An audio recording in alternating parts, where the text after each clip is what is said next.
Hey, Dan. Glad you did it at 3. Why did you say that there are enemy consequences for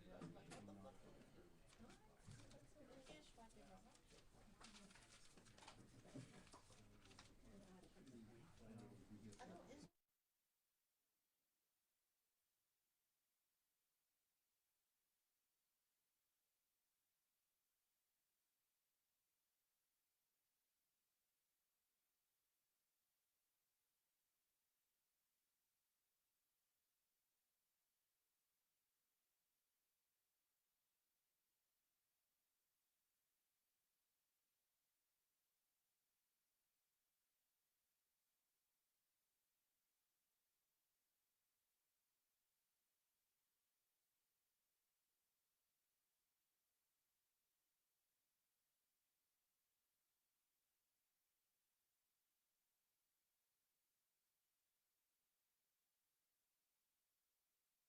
Israel. One second. One second.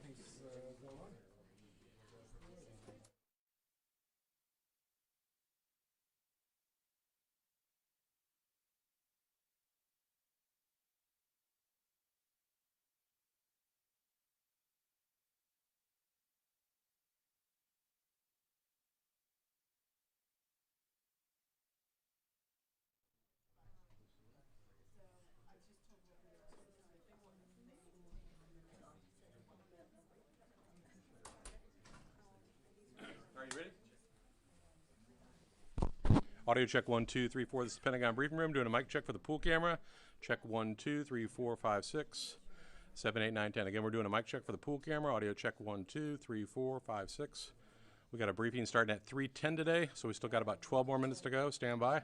Stand by. Can we just start since they're only talking about Hurricane Helene and we don't care about that? I do not want to be on the record saying I do not care about the death and suffering of American citizens. Just saying. You're right. In a different I'm world, I'd wrong. be there this I'm a week. horrible person. I'd much rather be with the National Just saying we got Guard. hot mics. Singing One some beach. shit. You're right. You're right. You're right.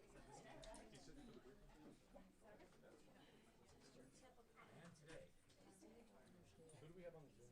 All the days.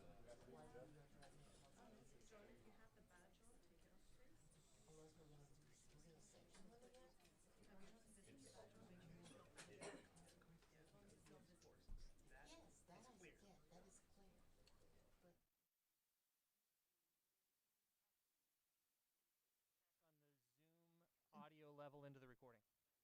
Sure. Hi, this is Heather Mangilia with USNI News. Test, test, test. Yes, yes. We're calling out to the Zoom line. Anybody on the Zoom line, if you can give us a shout out for the PA in the room. She's talking I can now. hear us. Loud and clear. Thank you.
good afternoon, everyone. Thanks very much for your patience for the delayed start time today. Just a couple things here at the top, and then we'll get right to your questions. As you're aware, Iran conducted a significant attack against Israel today, launching approximately 200 ballistic missiles targeting several locations in Israel. We condemn these reckless attacks by Iran, and we call on Iran to halt any further attacks, including from its proxy forces. During the attack, the U.S. military coordinated closely with the Israeli Defense Forces to help defend Israel. U.S. Navy destroyers deployed to the Middle East region supported the defense of Israel by firing approximately a dozen interceptors against the incoming Iranian missiles. Initial reports indicate that Israel was able to intercept the majority of incoming missiles and that there was minimal damage on the ground, but I'd refer you to Israel for confirmation and any questions on that as they're in a better position to discuss. Please note that we're still assessing the attack and the outcome, so numbers may change as we receive updates. Additionally, no U.S. personnel were injured or harmed during the Iranian missile attack. Secretary Austin, Chairman of the Joint Chiefs of Staff General C.Q. Brown Jr., and U.S. Central Command Commander General Eric Kurilla have been in constant contact with President Biden and Vice President Harris throughout the day to consult on the situation and U.S. actions. In addition to his phone call earlier this morning with Israeli Minister of Defense Gallant prior to the Iranian attack, Secretary Austin spoke to the minister again just a short while ago to get an update. He reaffirmed the United States' ironclad commitment to the defense of Israel and underscored that the U.S. remains well-postured throughout the Middle East region to protect U.S. forces and defend Israel in the face of threats from Iran and Iran-backed terrorist organizations. We'll provide a readout of that call as soon as possible. To be crystal clear, as Secretary Austin has said, should Iran, its partners, or its proxies use this moment to target American personnel or interests in the region, the United States will take every necessary measure to defend our people. And separately, I do have an update to provide on DoD support to Hurricane Helene response efforts, but I'll provide that at the end. With that, I'm happy to take your questions. We'll start with AP. Tara. Thanks, General Ryder. What Navy destroyers were involved in helping shoot down and intercept? And given this escalation, what's being communicated between Secretary Austin and Minister Gallant right now in terms of tampering things down and potentially avoiding a wider war? So the two Navy destroyers involved were the USS Bulkley and the USS Cole. In terms of the conversations between Secretary Austin and Minister Gallant, I won't get into the private discussions other than to say we are consulting closely with them on next steps and the continued defense of Israel. And then, are there any plans underway to conduct a NEO given the increased risk of a wider war? Right now, there has been no order to evacuate. As you've heard us say before, we are a planning organization, so we, of course, plan for all contingencies.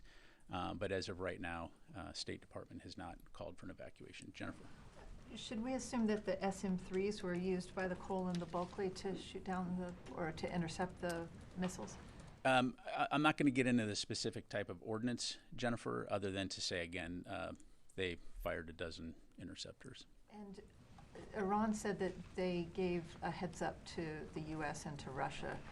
How much warning were you given by Iran? Yeah, I'm not aware of any pre-warning by Iran about their potential attack. As you know, this is something we've been following very closely for a while based on the threats of retaliation by Iran.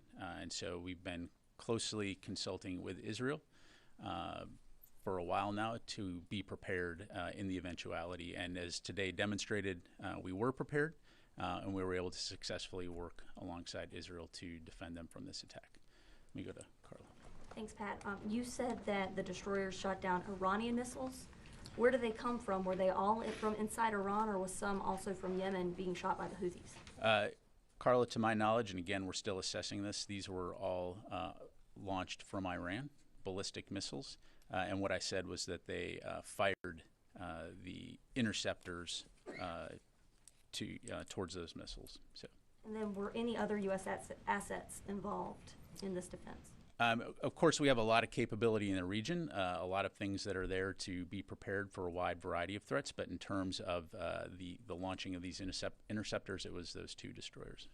So just being clear, no ground-based interceptors were used in this. Were the were you aware of any duds that didn't fire off, that maybe Iran wanted to fire more than the roughly 200? As I mentioned, we're still assessing the outcome of the attack, and so we'll have much more information later.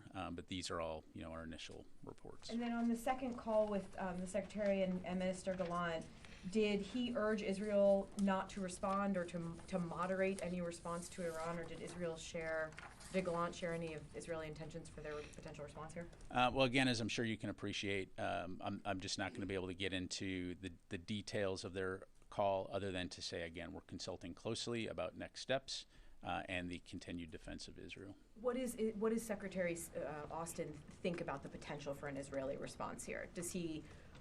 Would he urge them, without saying what he said in the call necessarily, but what are his feelings about the potential? Would he urge them restraint, or? Well, look, if you take a step back here, we fully support Israel's right to defend itself. You just saw a very significant ballistic missile attack by Iran against Israel. And so, we'll continue to work alongside them to support their defense. We, of course, do not want to see a wider regional conflict. You've heard us say that many times, and we'll continue to work towards that end. But we also fully understand the fact that this was a significant attack by Iran, and so we're going to continue to consult closely, and we're going to continue to support their defense. Let me go to Laura. Thank you. Just a couple of clarifications. Do you say that the U.S. destroyers had intercepted or shot down the missiles, or just that they fired? I said that they fired approximately a dozen interceptors against the incoming Iranian missiles. And were there any U.S. aircraft that shot interceptors at Iranian missiles? What I've read out is what participated in the defense of Israel. Okay. And then, sorry, just one more. Can you say if there were any drones or cruise missiles that were involved in the Iranian again, attack? still assessing it right now. It appears it was ballistic missiles, no drones, but again, we'll continue to assess. Let me go to Joseph, and then we'll come here. Just wanted to turn to the Israeli invasion in Lebanon. For the past couple of months, the department and the secretary have called for de-escalation. You guys have voiced your opposition to any ground incursion, invasions, limited operations. After we found out that the Israeli strike last week killed the Hezbollah chief, Hassan Nasrallah, it seems like the tone changed. From the statements last night, the department and the secretary said they supported what Israel is doing. So what changed for a change in that tone and that stance from the department? Yeah, I think the biggest thing, Joseph, is we fully support Israel's right to defend itself against Hezbollah.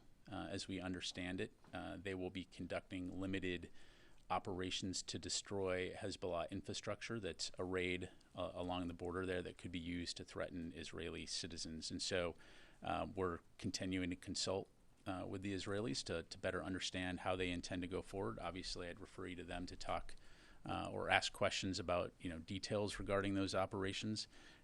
But we fully understand as part of their overall efforts to return people home that they do need to address those threats that are along the border there. And so all that to say, we will continue to consult with the Israelis and other partners in the region long term about how we can ultimately de-escalate those tensions and get to a ceasefire. Have they asked for any help from you guys doing whatever it is that they want to do? No. Yes, sir. Were the United States surprised by the scale of the Iranian attack on Israel? Well, look, like I said before, we've been monitoring this for a while. Iran had been very public about its threats to retaliate, and so it's something that we've been monitoring. Certainly, this was a significant attack, probably about twice the size in terms of scope of what we saw earlier. But again, we're still assessing the outcomes of this. And as I highlighted at the top, we certainly condemn this reckless attack, this direct attack against Israel, and we'll continue to support Israel's defense. Several Israeli media spoke about a response tonight, Israeli response tonight to this attack, including some, not just Iran, some other Middle Eastern countries. Will the United States be assisting the Israelis in their response? Well, I'm not going to speculate about hypotheticals, I'd refer you to the Israelis to talk about, I'm asking about will the Americans help them with their Well, what you're asking me is if they're going to do something, and what I'm saying is I'm not going to speculate about what or if they may do. As I highlighted to several of your colleagues, we're consulting closely with the Israelis in terms of next steps, with the emphasis being the defense of Israel. So let me go this side of the room. Oren. Essentially a follow-up to that question, is the U.S. willing to strike Iran in response to this? Are you putting that on or off the table? Well, look, Oren, again, I don't want to get into hypotheticals. I think I was very clear at the top that should U.S. forces be targeted by Iran or its proxies, we'll take necessary steps to defend our people. And I think we've also been very clear that we're going to support the defense of Israel. And so I'm not going to get into theoretical or speculative operations at this stage, other than to say, we mean what we say and we say what we mean. And then a follow-up question. Iran claims to have used a new Fatah missile, which is supposed to be a hypersonic ballistic missile. Can you assess whether they did use new and advanced weaponry in this attack and whether they learned from the April attack? Again, we're still assessing the attack and the outcomes, and so we may have more to provide later, but I don't have anything on that right now. Dan. Thanks for your time. 2 questions, please. On Secretary Austin's statement last night, he referred to being supportive of operations along the border. Is he open to Israel using operations on both sides of the border? Along the border was a little vague there. Well, I think I'd go back to how I responded to Joseph, right? We understand and support Israel's right to defend itself against Hezbollah, as we highlighted in the readout. We understand that part of that is dismantling some of the attack infrastructure that Hezbollah has built along the border. Certainly, again, we don't want to see this, broaden into a wider regional conflict, but we understand, again, that what Israel is doing are limited operations to destroy that attack infrastructure, and then enable citizens on both sides of the border to return home. Ultimately, at the end of the day, we do think that a diplomatic resolution is the only way to achieve lasting stability and security across the Israel-Lebanon border. So, we're going to continue to work to that end, but we also, again, understand Israel's need to defend itself. And then a follow. The State Department read out a report on a attack on a diplomatic facility at Baghdad Airport last night. Have you seen any other attacks on U.S. forces, I guess, since Friday? This one would seem to be on a diplomatic facility, but be it in the last day, particularly at this heightened time of tension, or just broadly over the last couple of days? Yeah, as of right now, I'm not aware of any additional attacks. Thanks. Sir.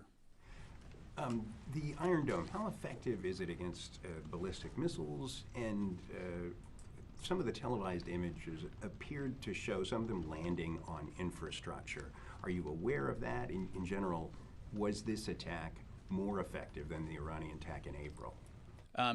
Again, understanding that a lot is still, very initial. As I highlighted, initial indications are that there was minimal damage on the ground. In terms of the specifics, I would have to refer you to Israel really to talk through that. And again, as more information comes in, we'll certainly know more. But the initial assessment is that Israel was able to successfully defend itself, of course, with the support from the U.S. And so, again, we may have more later on that. Helene? Thanks, Pat. I just want to be clear because it seems like we're at a very dangerous time where any kind of ambiguity from the U.S. could lead to an attack on American troops. And when you say I understand when you say that we're going to defend any attack at American troops. I also understand that that you said that no American troops were hurt. Therefore, are you saying the U.S. is not planning on a kinetic strike against Iran? Because right now, when you say there will be consequences, all of that, you're leaving it vague, and people don't understand. And I want to understand: are we going to be joining Israel in hitting back against Iran in a kinetic manner? Yeah, so with all due respect, you're talking about a hypothetical future, right, and presupposing what Israel may or may not do. So I'm just not going to talk about... But you said there will be consequences, and Jake Sullivan said there will be consequences. So right, what does and that I think mean? Broadly speaking, the U.S. has been clear that they're will be security, economic consequences should Iran attack. But I just don't have anything to preview, specifically as it relates to that. All right. Yes, sir. Thanks, Pat. Just to clarify, did any U.S. aircraft track any of the missiles either before the launch or during the attack, even if they weren't involved kinetically in the defense of Israel? So I won't go into specifics, Chris, other than to say, as you well know, we have a wide variety of ISR capabilities throughout the region to monitor and track potential aerial threats, to include aircraft that do that. So I'll just leave it there. Okay. Charlie. Thank you, General. I know you said repeatedly that Iran doesn't telegraph these attacks, yet from early this morning we were told that an attack would be imminent, so we're getting some sort of information from somewhere. Based on whatever that was based on, where does Iran stand now? Is this just the first salvo? From your assessment, are they positioned to go ahead and pull the trigger again at will? I mean, that's really a question for Iran. As evidenced by this attack, they certainly maintain the capability to conduct additional attacks. As I highlighted at the top, we call on them to halt any further attacks, and we'll continue to assess. We'll also continue to be prepared to respond in the defense of Israel should they opt to do another one. We certainly hope that they do not, but we obviously have to be prepared in that eventuality. I just want to clarify, I think you said earlier this is twice the size and scope from the attack of April 13th? Yeah, it's about twice as large in terms of the number of ballistic missiles that they launched from the last. Do you believe it was their intent to actually do damage this time? Well, look, you don't launch that many missiles at a target without the intent of hitting something. So absolutely, just like the last time, their intent is to cause destruction. And so, fortunately, Israel has very significant air defense capabilities, and the U.S., of course, played a role in helping on that front as well. Thank you. Matt? Thanks, Pat. You said there have been no new attacks on U.S. forces in the region, but is the department tracking a greater threat now to U.S. forces, and are you taking any extra measures on top of the recent plus-ups you've done for force protection? Well, Matt, I mean, as you know, we're always taking force protection very seriously. We're all very well aware of the heightened tensions in the region, and U.S. Central Command has been, for a long time now, constantly assessing and reassessing the threat to ensure that our forces are protected. Like I mentioned, I'm not aware, as I come to the podium, I'm not aware of any additional attacks beyond the one that Dan mentioned, but it's something that we'll obviously be keeping a close eye on to protect our forces. Secondly, were there any other nations other than the United States and Israel who took part in intercepting missiles or helping to track them or anything like that?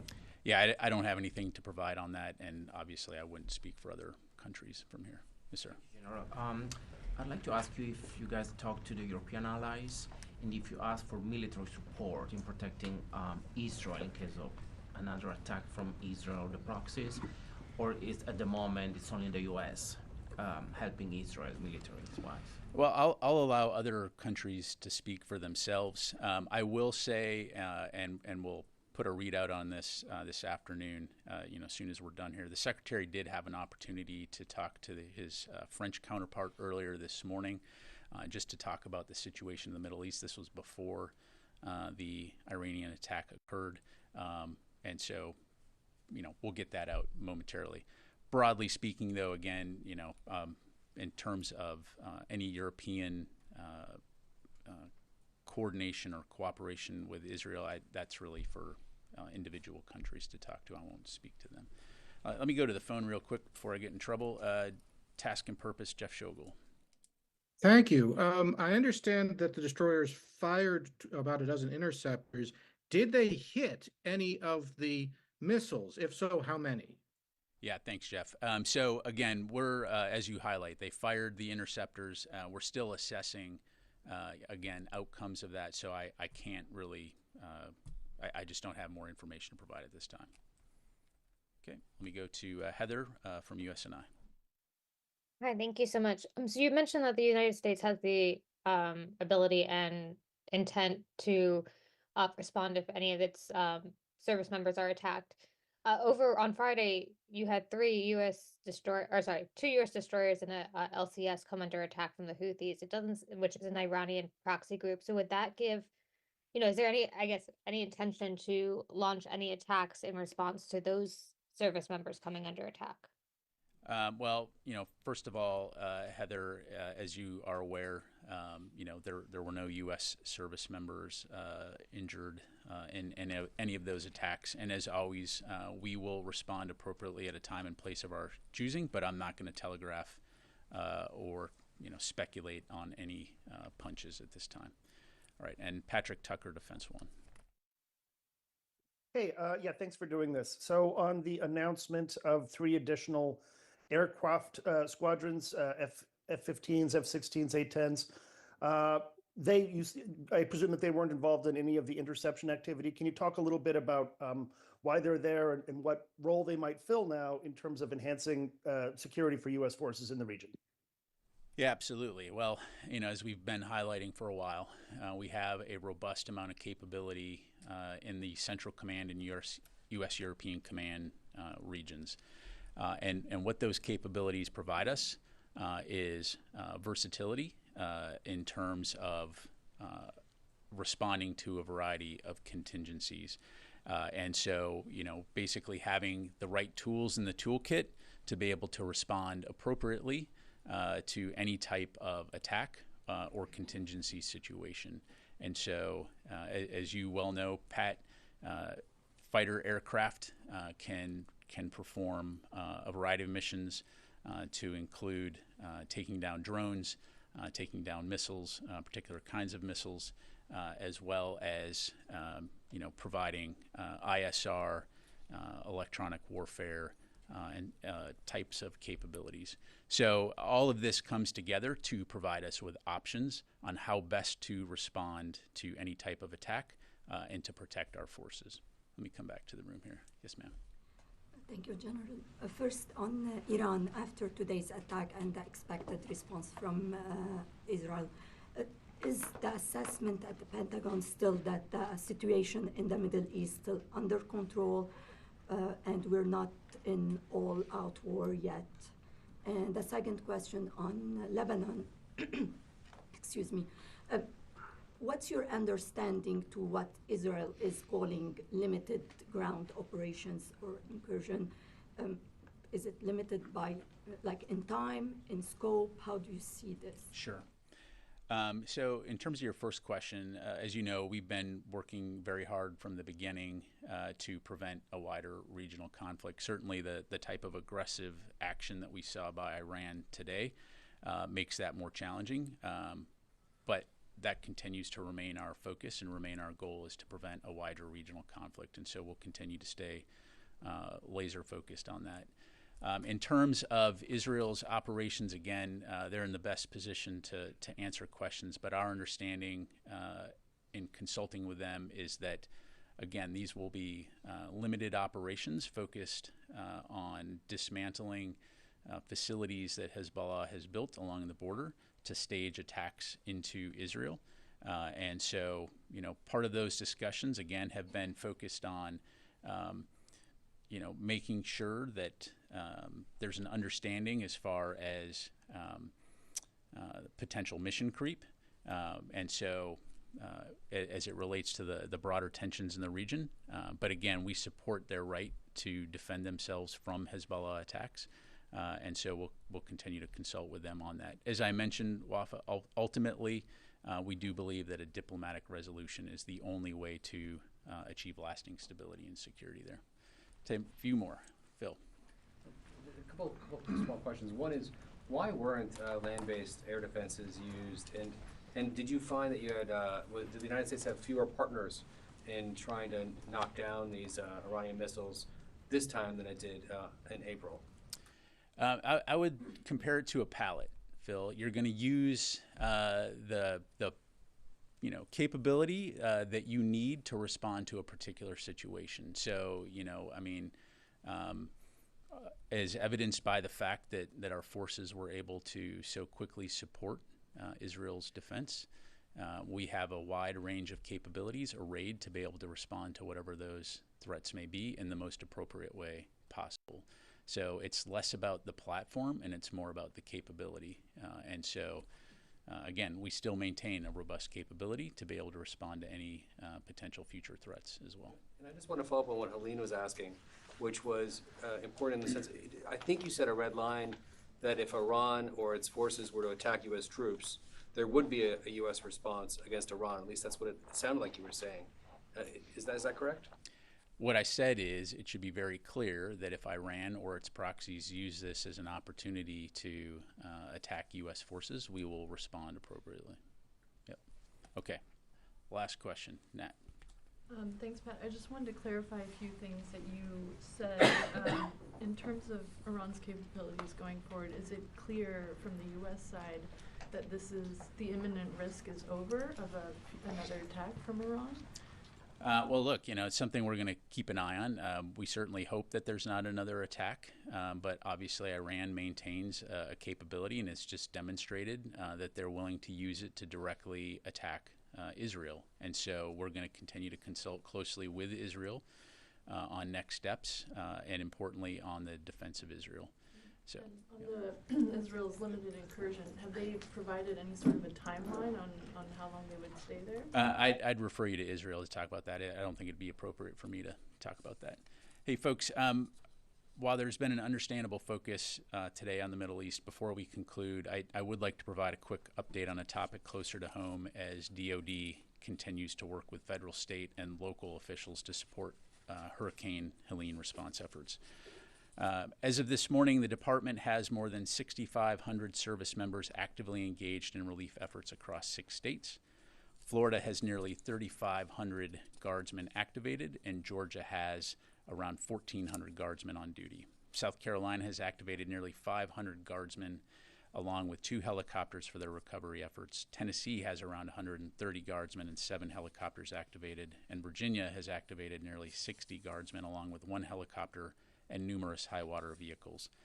Additionally, since the storm passed, North Carolina has emerged as an area of particular focus after the historical levels of flooding that occurred in the western part of that state. A multi-state, multi-agency effort is currently underway with more than 80 guardsmen and 13 helicopters from Connecticut, Maryland, Pennsylvania, Iowa, Ohio, New York, South Carolina, and Florida, joining more than 800 North Carolina guardsmen in providing support to devastated North Carolina communities. U.S. Northern Command is also providing active duty support efforts to FEMA, and the U.S. Army Corps of Engineers is providing emergency power planning and response teams to Georgia, as well as dam, levee, and bridge inspection to Tennessee and Kentucky, and temporary power to North Carolina. For further questions about National Guard missions, I would encourage you to contact the specific states in questions. And for active duty support efforts to FEMA, U.S. Northern Command is standing by. For service-specific evacuation efforts, it's best to contact the services directly. As the DoD continues to aid response efforts, Secretary Austin and department leaders will continue to be engaged and stay in close contact with federal, state, and local officials to ensure resources are available and to maximize a coordinated response. And in the days ahead, the department will continue to keep our fellow Americans who have been impacted by this storm's devastation in our thoughts. Thank you very much, everybody. Appreciate it.